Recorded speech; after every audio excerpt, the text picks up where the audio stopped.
Hello ladies and gentlemen, this is Yoruus speaking and welcome to the summary video for multiplayer game number 93. As usual, if you do not want to know how the game went, stop watching right now and go to the first position of the playlist here, where the actual game starts. And if you have watched the game or if you just want to know how the game went and what happened so you can skip to the parts you actually want to watch, then I invite you to watch the summary. So 2 seconds break and let's get this show on the road. So in this game I've got Epoch, Enkishimi 16, Purify, Kleftor, and Twinsen, and I rolled Poland again.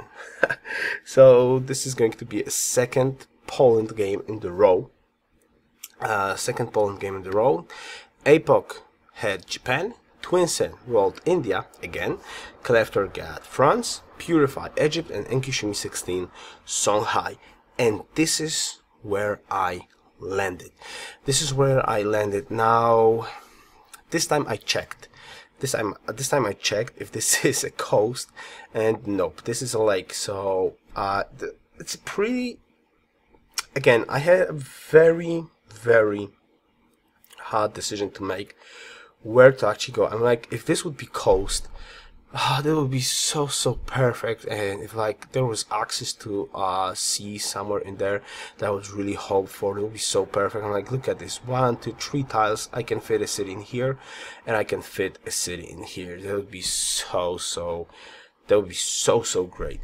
But nevertheless, I decided to gamble and move away from my wheat and possibly move away from my horses, just to get a city in here on this hill and have a chance for a mountain, with a plan to actually go for a second city, in here. This is basically my plan. I'm not a huge, well, maybe not like this, I'm not like super crazy enthusiastic about mountains, especially if you have a choice like plant in a very rich food spot versus observatory spot. You kind of lean towards the food, but in a spot like this where I actually do not see any food and I see only one wheat resource, I kind of think like, okay, I kind of need observatory because my capital will not grow that much.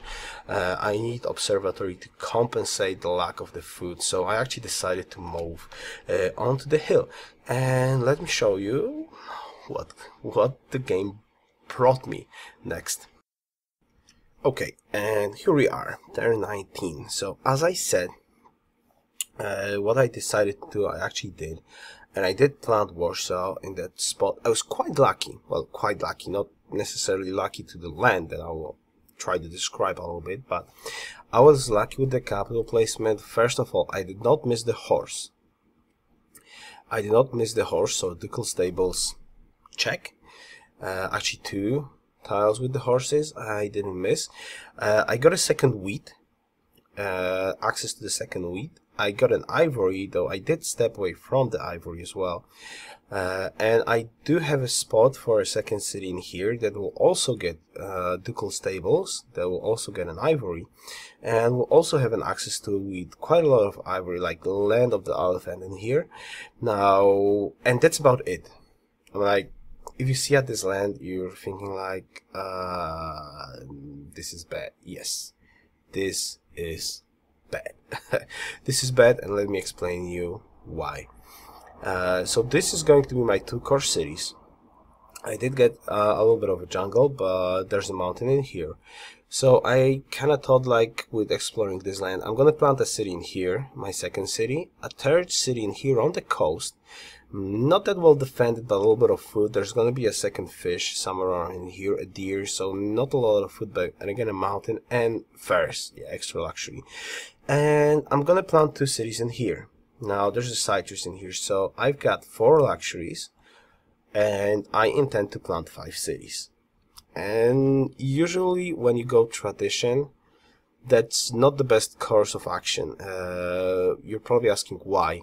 Well, having less luxuries than 1 per city basically slows down your growth a lot, and also spreads the caravans throughout all of the cities. So if I won't get like religion, or I want to get good happiness from a religion, or I won't get good trades, or well, good wonders, I will be starved for happiness.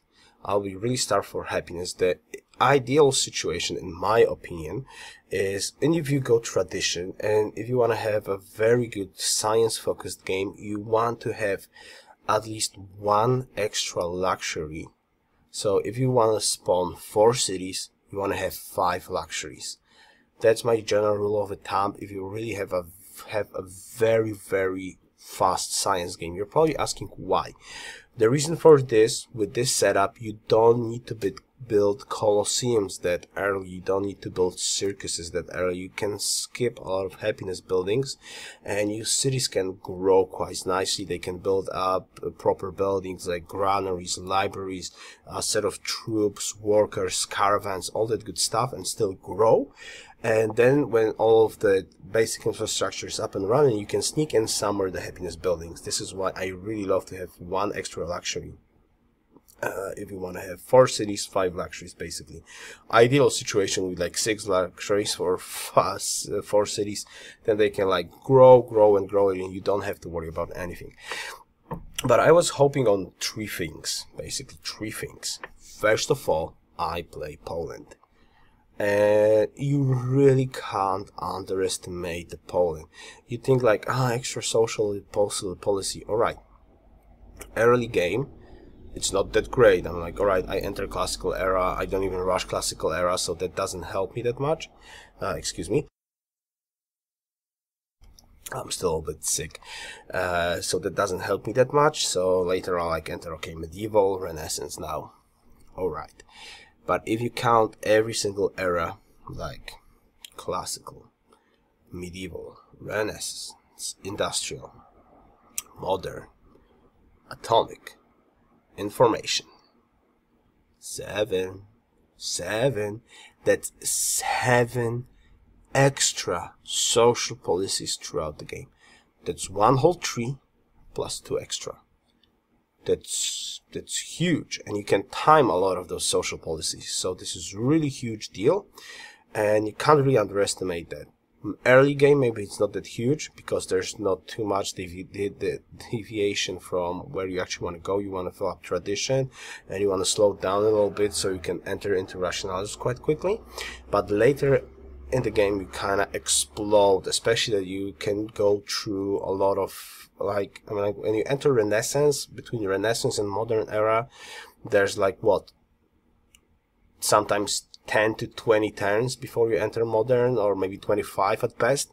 So that's 3 social policies in course of 15-20 turns. That's quite fast if you really want to do it. So I was definitely hoping that first of all, Poland will save me, mountains will save me. I was talking about 3 things. Well, and Yoruus will save me. Okay, let's go further into the game. Okay, I just want to talk a little bit quickly in here what actually I decided to do. As you can already see, this is turn 44. So as you can already see, first of all, I had, as usual, a little bit of barbarian problems lately. That's first of all, but like, I went into Great Lipe, I got Great Lipe, I got my workers, I set up my second city, sent a caravan there, so it's 3 pop, and went for a 2 city into National College. So I'm gonna get a National College at turn 48. Of course, Great Library helped me with that quite a lot. But what actually differs a little bit from the usual approach you see most of the time on those games is, first, I don't have my happiness improved. Okay, so I'm like starving for quite a bit, but what I actually want to say is I decided to get to city into NC, grow my second city just a little bit, get those basic buildings like a granary, library, a worker. I don't even think I got a granary there, and just get those extra settlers from my second city. So when I actually hook up my happiness, my capital will just grow. And you can already see in here that I'm aiming for theology, I'm aiming for theology because I didn't get a good faith pantheon. So I'm really hoping to get a religion with Hagia Sophia. That's my plan. Now about the geopolitical situation, I've got India south of me that went twin playing India that went like rush into Hangad and Petra, which both he had, and then he expanded.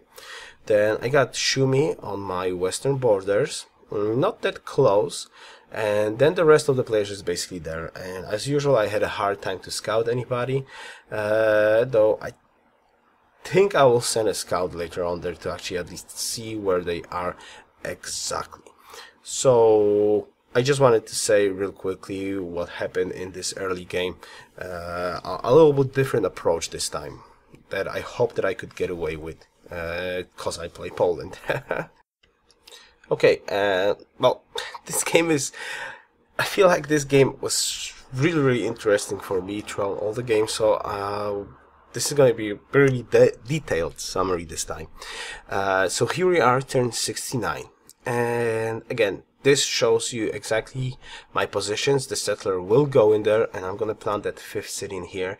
Now, I was pretty lucky. First of all, I got Hagia Sophia, so I got my religion. I got Oracle, so another social policy, so that's already like 8 extra social policies throughout the course of the game. You can see Langshnets in here. Now you can't see Langshnets in here because I was going for commerce as well, in the mind to finish up commerce. And basically I was starting to build up infrastructure. I finally improved my luxuries, got a citrus in here. Now the plan. Again, another Poland game, and again I'm against Twinsen, my closest neighbor, and again he's playing India. So basically from like the start of the game I'm thinking like, I gotta kill Twinsen, I gotta kill Twinsen, I gotta kill Twinsen. But first I wanted to focus on economy and just see what's gonna happen. Twinsen is, well, basically he has a city in here. It's quite hard to attack. This city is hard to attack. Basically, you can shoot it from 3 tiles. And he can also shoot back from 3 tiles. So it's like a 3 units against 3 units in a city. So the outcome of that encounter would probably be hard unless I could chop like the jungles in front. And you know how hard it is to chop the jungle, basically. And on the other side, he had like 2 tile passage. Now, I had a little bit of land in here that I was thinking like, okay, I could expand in here if I get the happiness. The problem is he already went there. He got a city spot in here later on because he just started to expand after, you know, like Hanging Gardens, Petra, National College probably, and then he started to expand. Not a bad approach with India because they like go crazy in the late game. So the early game is a little bit slow, but the late game is like amazing. So I knew I had to take care of Twinsen, but first I wanted to focus as much on building up infrastructure. So I was quite lucky. I got Great Lab, I got Hagia Sophia, I got Oracle, and I got Chichen Itza, which is pretty darn amazing, getting Chichen Itza. So I was focusing on science as much as possible, and I just wanted, for a comparison, say this is turn 69, I'm rocking on 46 science. You're probably like thinking, okay, this is slow. Not exactly this is slow. And let me show you what you can basically achieve in 31 turns until turn 100. 46 into almost 200. I just want to take a note, there's no universities in Wrocław yet, there's no university in Poznań, not mentioning observatories in like Kraków, Poznań, and Łódź. But I got rationalism, I got observatory in my capital, so it's really going well with science. Really well with science. And I was lucky with killing a Songhai spy. Actually, gotcha, show me, gotcha this time. This is basically what you do when you have the leader in science. Now, what about the geopolitical situation in this game? Now, this is something interesting. APOC, far in the west. Shumi a little bit closer in the west, with basically nothing, not real close borders between APEC and Shumi. Purify in the middle between India, but not really in between India because they're city-states, so there's no direct access to India or into Egypt. A little bit closer to the north with the Songhai, but still quite a lot of unclaimed land in there, so no real border touching. Excuse me again. And we've got France, which is kind of stuck in between Japan and Egypt. And Kleftor, how to say it, Kleftor is amazing. I would love to see how he plays because he's just purely amazing. France, he's rocking science in here. He's building a lot of wonders. He's rocking tourism quite well. So now, I had two big troubles. Well, two big troubles, maybe not two big troubles yet. My first biggest trouble was India.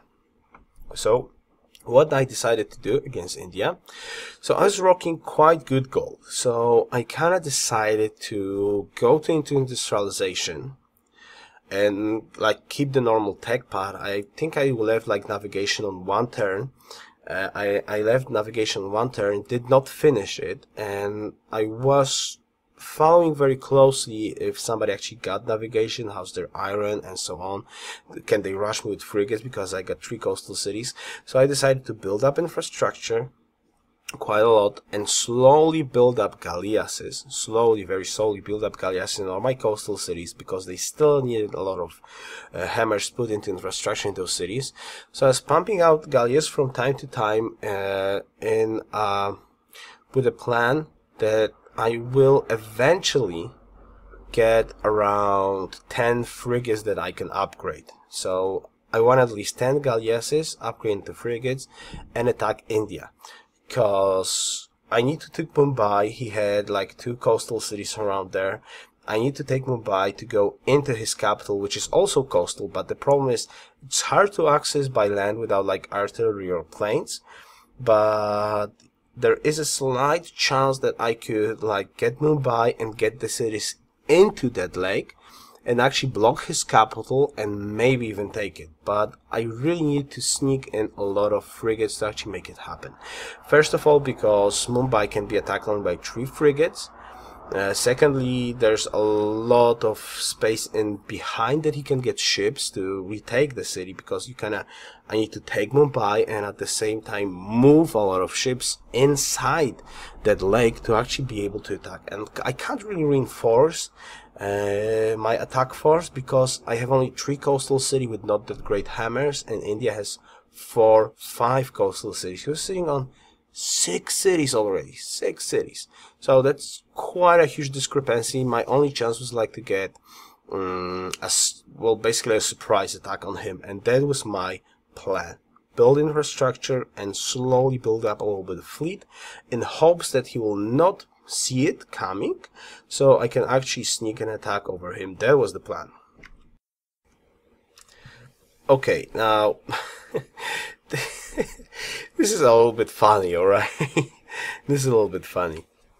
Turn 138, frigate rush. This is the slowest frigate rush I have ever saw.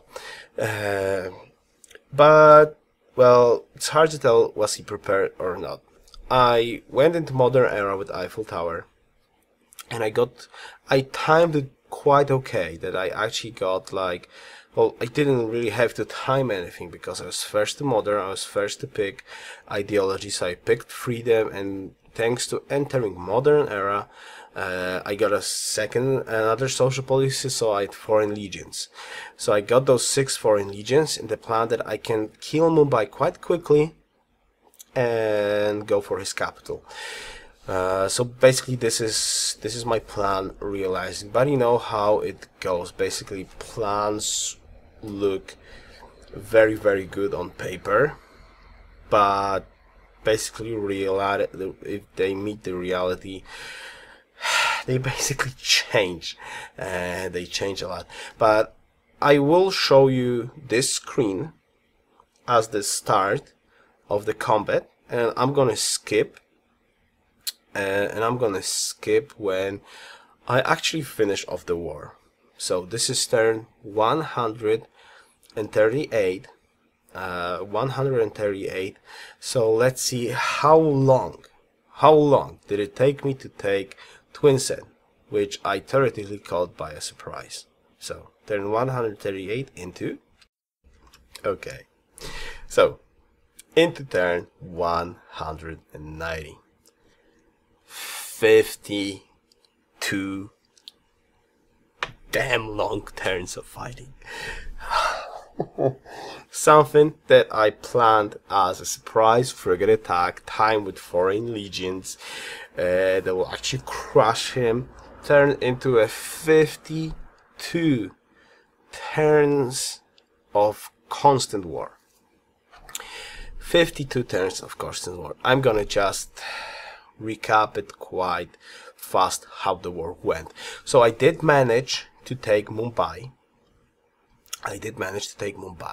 But I couldn't pass inside of this land. Basically, he kept the fleet around in here, and he just retook the city, like get military troops in here, foreign legions were dying and so on, and he was producing frigate in all of those cities.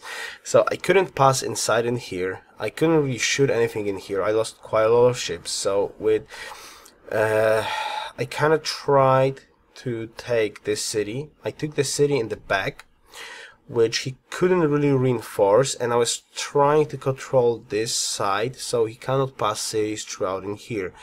But I couldn't break Mumbai. He was just retaking. Later on I just leave it to him. So he took Mumbai, he kept it like forever. Until I reached bombers, like infantry bombers. I was like sitting with infantry at Mumbai, who was like shooting with frigates, 3 range frigates shooting infantry. I think I even lost an infantry to frigates, so I couldn't really pass. This inland sea turned out to be such an amazingly good defensive spot. Again, frigates attack, and this Mumbai city was pure crazy. It couldn't pass. No way. It was just bumping like frigate from capital, and there was no way to pass.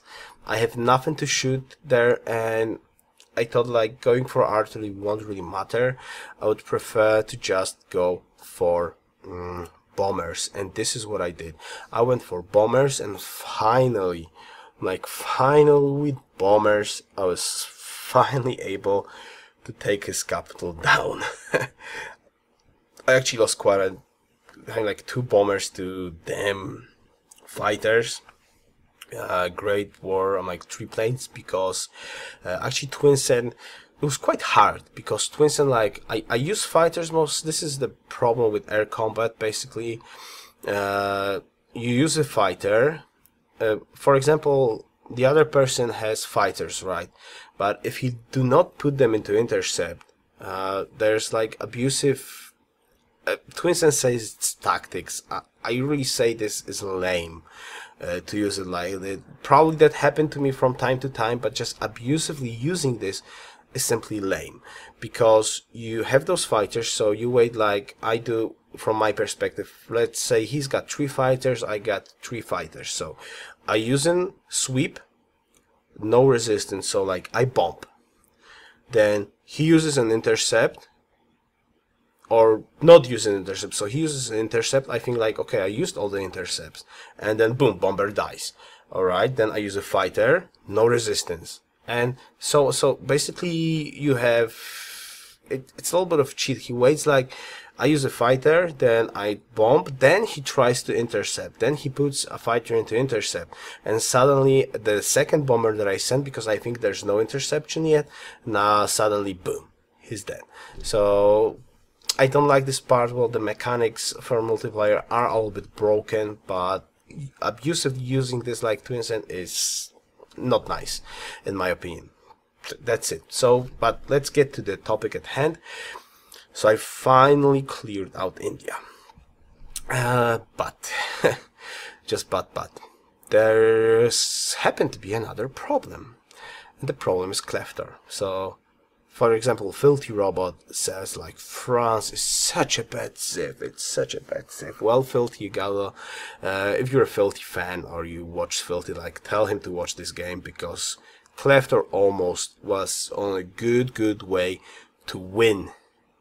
He was on a very good road to win a culture victory. And I'm gonna like find exactly how much tourism he got. Here we are. Oh, I forgot to say GG Twins, and sorry for killing you, but I had to. Though, you put a crazy fight, I gotta admit that. So here we are. Cleftor. Going for culture victory. So, he's rocking only 404 tourism, but I think like there's 15 or 16k culture on Songhai. I'm like, Shumi had an amazing culture in here, but it was not enough. He got bombed with great musicians. He was bombed with great musicians, and he was gone. Influential. One more great musician bomb into Egypt, and Egypt is gone. So I'm like the only person stopping Cleftor from going culture victory. Though I don't have a lot of tourists, but since I got a lot of science, I had a huge science advantage. I was able to get like Great Wall. I pumped out a lot of hammers into building culture buildings, aligning culture city-states. I put a lot of resources to get as much culture as possible to stop Cleftor. In the end, it was worth it, because like you could say, let's gamble, right? Let's gamble. And I see like tons of culture on Egypt. I see tons of culture of Songhai. Something like, no, there's like no way Cleftor can beat those cultures, right? I don't need to worry about culture. But in the end, my approach was correct, and I went for a lot of stuff to get as much culture as possible.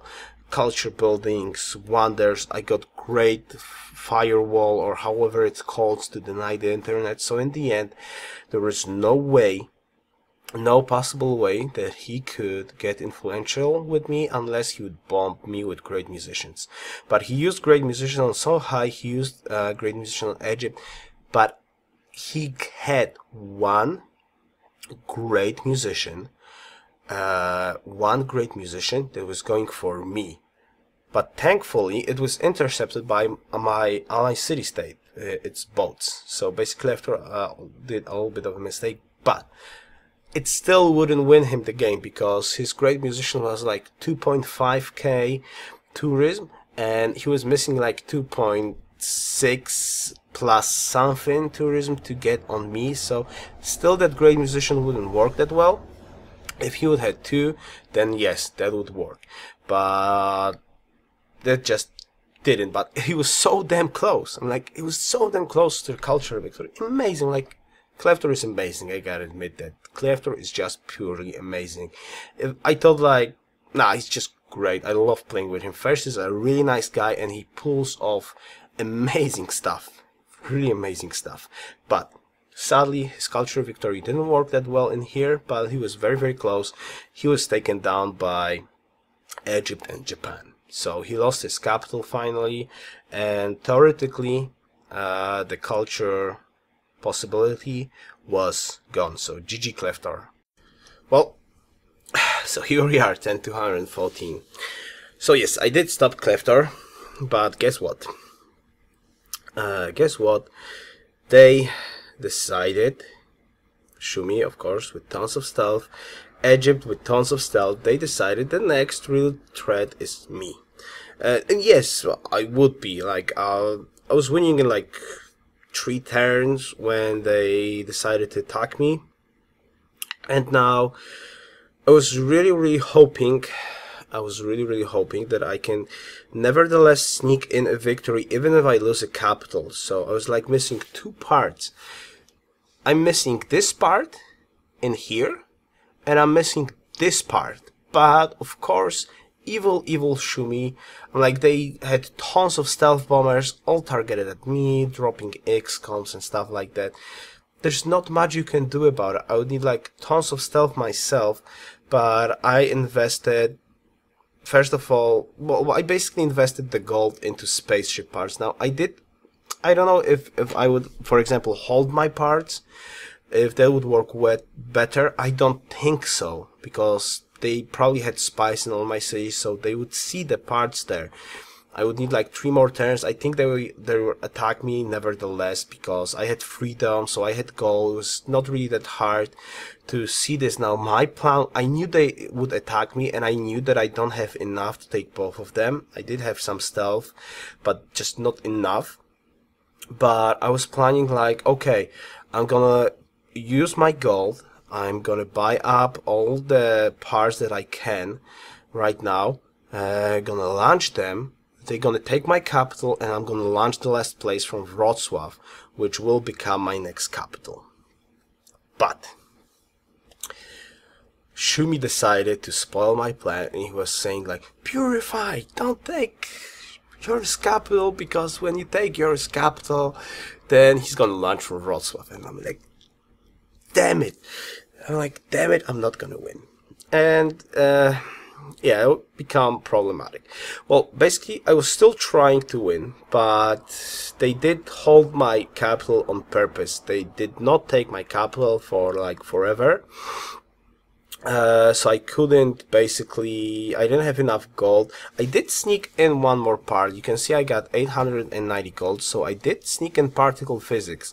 It was like a very last second buy and launch to space on the beginning of the turn, so I was missing only one part. But I still didn't have more gold income to actually reach like 1,300 gold to buy the last part and sneak it in like that.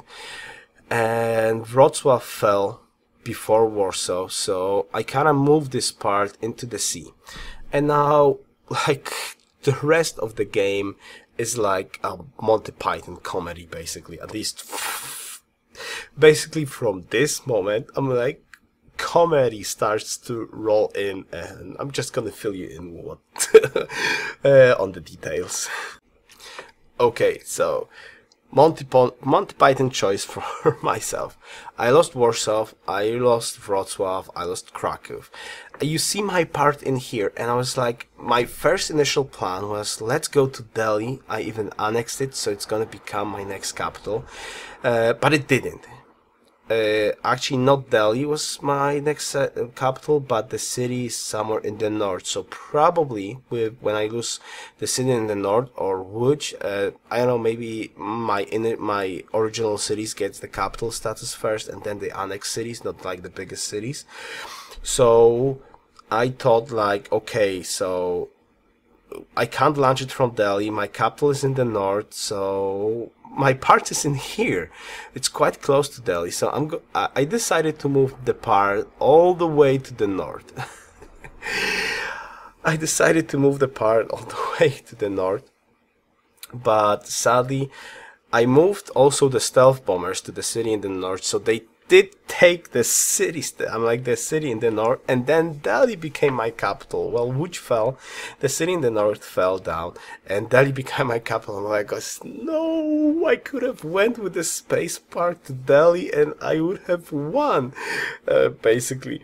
So that didn't work well. My part was like somewhere in the ocean. I didn't have any more army. It was like taking city after a city after a city. And I couldn't stop them, so my only choice was like to get that part finally to my last city, my capital, and like launch to space. So I even like for a second there, when I scrolled the map around, I saw an island, ice island in the middle of the map, basically somewhere in here. But when I started to build a settler, I was like, okay, I'm gonna send a settler there. I'm gonna settle an island, move the spaceship part there, and launch the space. But when I scrolled the map again, I forgot like this Krakatoa in there. So it was like a graphic glitch, and there was Krakatoa in there, and absolutely no islands that I could go to with a settler. So I was like, oh no, that idea didn't work well. So I was trying to get my last spaceship parts to Varanasi, but I was not able to. There was like Egypt submarines finally arriving here, and I couldn't get this part in here before it fell down, so I was wiped out from this earth basically. But I was trying so hard. I was trying very hard with only one part missing. Cry, one part missing to win this game.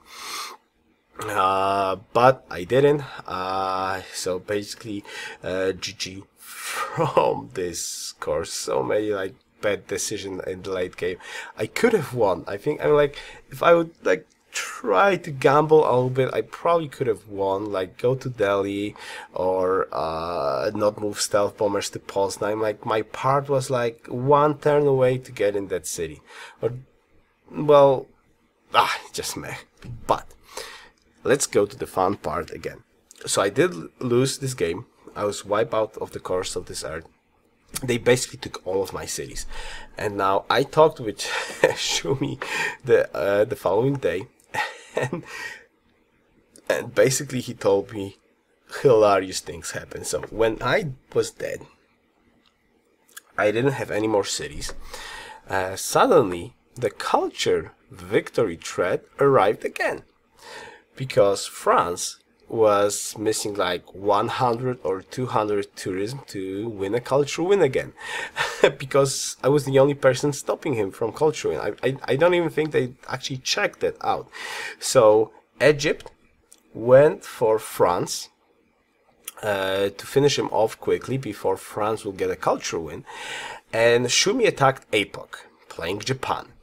So when APOC was faced with what happened to me, like 20 stealth bombers, XCOM dropping, he decided that he can't do anything and he will leave the game. So Shumi and Egypt can duke it out between each other. And Egypt took down France, and Shumi, when APOC left, made peace with Japan, and Japan was an AI now. And guess what? Japan won space. So basically the winner of this game is AI playing Japan. I'm like, pure craziness. I'm like, Japan goes to space winning this game. AI versus human players wins the game. Like, that's like Monty Python as its best. So, very, very cool game. Very, very interesting game. I gotta say, from that turn 138, this was constant action, constant basically trying to stop a lot of stuff, fighting, getting structured up in the meantime, trying to battle culture versus France, then fighting and trying to get that space victory with missing only one part to launch into space. So amazingly intensive and enjoyable game for me. I like it very, very much. GG, thank you for the game, everyone. So if you haven't watched the game, I definitely invite you to watch the game. It was a hilariously cool game, for me at least. And if you have already watched the game, I hope that you did enjoy this summary. So yeah, basically that's it. Thank you very much for the game, everyone. Thank you very much for watching, and have fun. Best wishes, yourself.